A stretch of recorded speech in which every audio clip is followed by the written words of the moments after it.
The United States has been leading international efforts to get more humanitarian assistance to Gaza. Tonight, I'm directing the U.S. military to lead an emergency mission to establish a temporary pier in the Mediterranean on the coast of Gaza that can receive large shipments carrying food, water, medicine, and temporary shelters. No U.S. boots will be on the ground.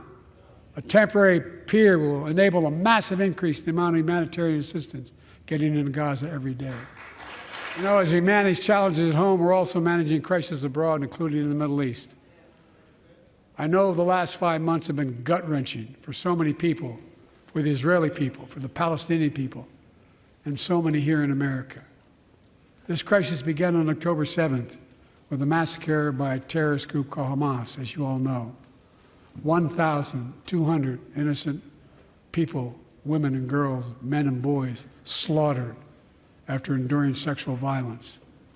The deadliest day for the Jewish people since the Holocaust, and 250 hostages taken. Here in this chamber tonight are families whose loved ones are still being held by Hamas. I pledge to all the families that we will not rest until we bring every one of your loved ones home. We also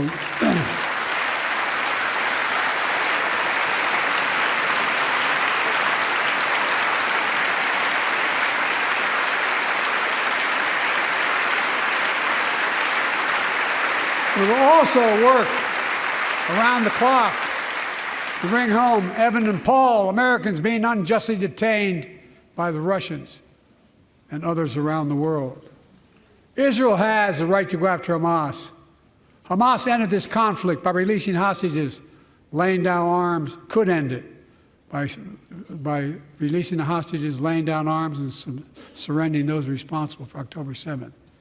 But Israel has Israel has an added burden because Hamas hides and operates among the civilian population like cowards, under hospitals, daycare centers, and all the like. Israel also has a fundamental responsibility, though, to protect innocent civilians in Gaza.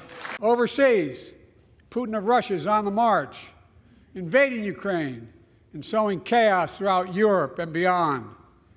If anybody in this room thinks Putin will stop at Ukraine, I assure you he will not.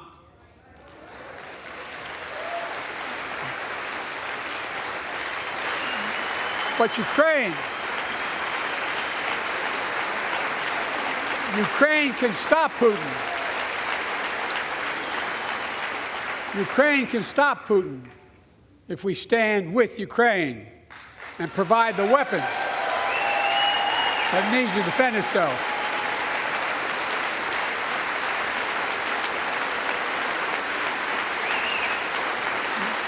That is all.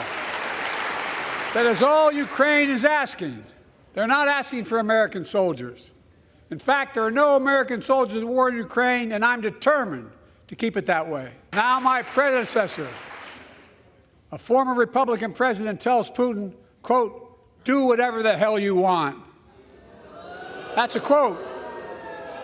A former president actually said that, bowing down to a Russian leader. I think it's outrageous, it's dangerous, and it's unacceptable.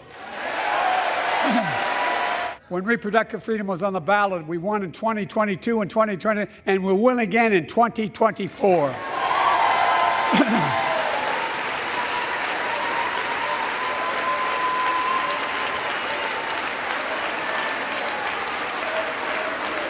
If you, the American people, send me a Congress that supports the right to choose, I promise you, I'll restore Roe v. Wade as the law of the land again.